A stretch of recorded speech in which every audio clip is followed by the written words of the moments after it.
Ay marata, puri po ang ating Panginoon sa umaga ito. Maraming salamat sa ating po, Panginoon po. This is a day that the Lord has made, and I will rejoice and be glad in it. Welcome po sa devotions po natin sa House of Worship. We are in the topic po, Follow Me. Number 54 na po tayo.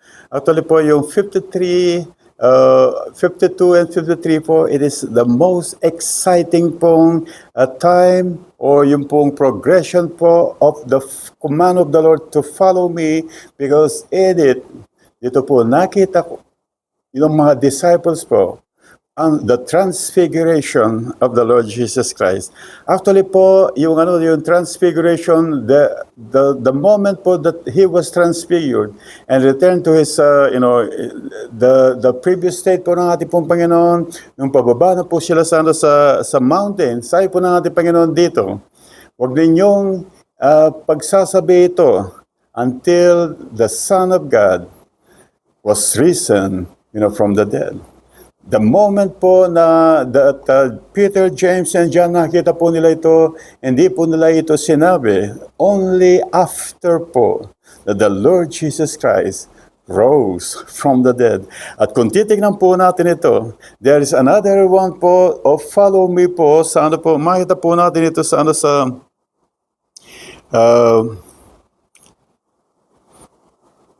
Luke chapter 14, and it is referred again po sa mga multitude po at sa mga disciples po. God, the Lord Jesus Christ, is giving chance po sa mga multitude po that they did not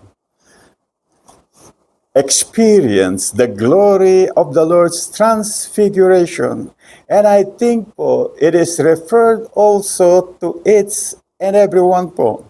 God is giving them a chance na, at alam po ninyo, yung po, nasabi ko nga po kanina, that, that the transfiguration of the Lord Jesus Christ was not, hindi po, pinahayag po ng mga disciples po, Peter, John and James po, hindi po nila pinahayag ito.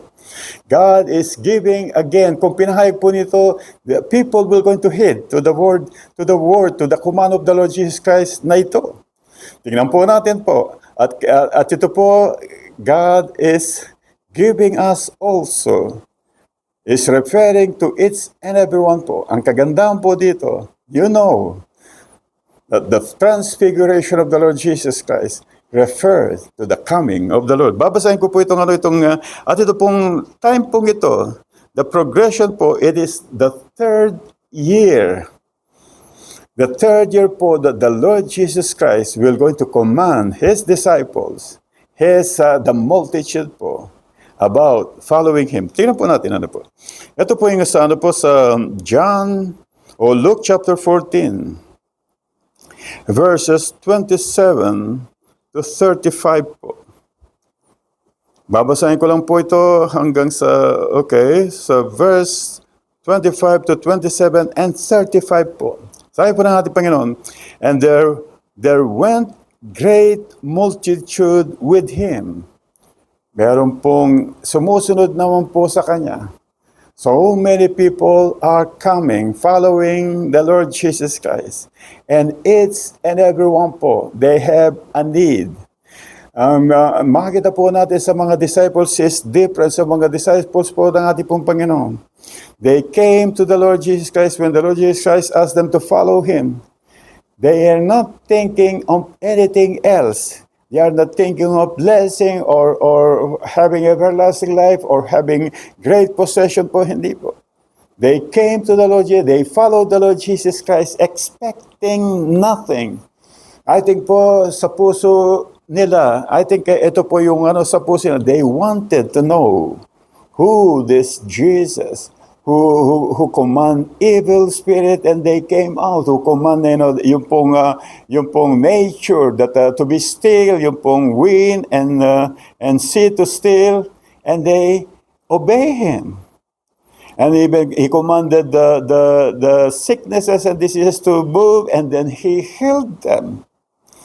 Kaya po makita po natin, I think the disciples po, their heart is to know the Lord Jesus Christ. And I hope po Ganon din po yung purpose po ng heart po natin in following the Lord Jesus, to know Him more.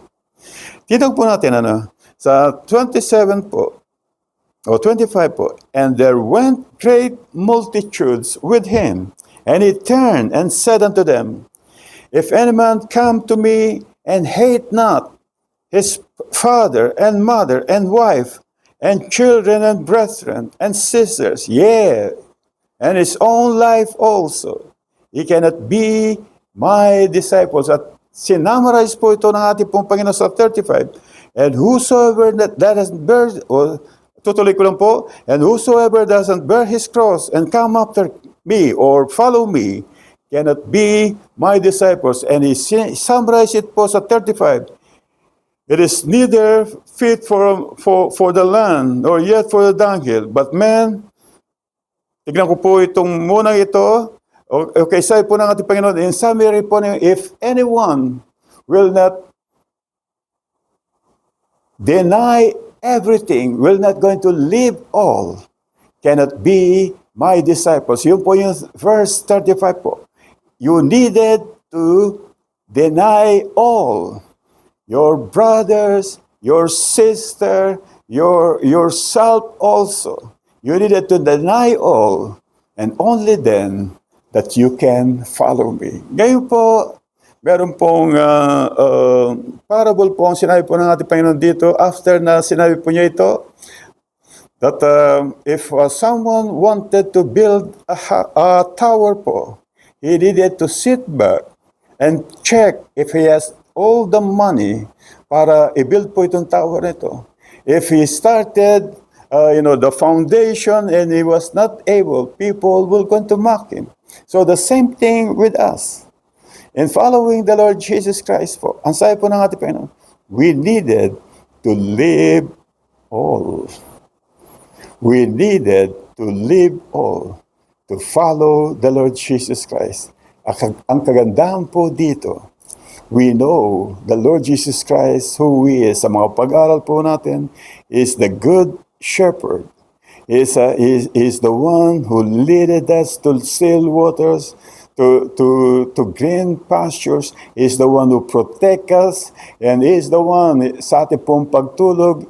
Siya pa rin po ang nagpo-protect sa atin. Siya pa rin po nagbibigay kalakasan sa atin sa ating pong pagtulog kung paano po yung good shepherd po o yung shepherd po that He'll going to tend for the sheep for the whole day po.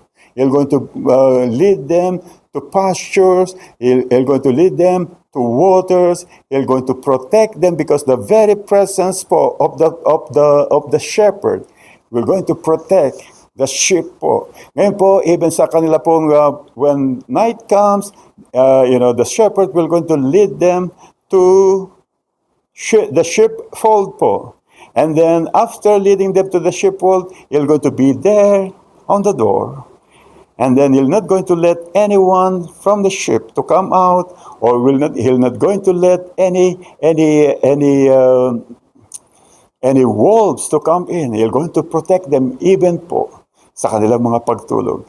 At sabi po ng ating Panginoon sa bawat isa sa atin, He is our good shepherd. Apart from the Lord Jesus Christ, we can do nothing. Apart from the Lord Jesus Christ po, we're going to perish. Ito po yung kagandahan po, we needed to weigh in the Lord Jesus Christ po. Everything is life and provision and protection po, and mercy and goodness po sa ating pong Panginoon. If we're going to take ourselves po, we're going to do our own will, we're going to perish. If we're going to please other people, we're going to perish. But if we're going to please the King of Kings, Lord of Lords, it's life. Ang sabi po ng ating Panginoon, it is life abundantly. And sabi po I have come to give them life and to have it more abundantly. At maraming po salamat sa ating pong Panginoon sa araw po ito, sa lahat po yung mga nasa live streaming. Sa lahat pa po na makakapanood po ng live streaming ito, pagpalain po kayo ng ating Panginoon sa araw po ito at sa mga susunod po pong mga araw. And glory to God po. Glory to God.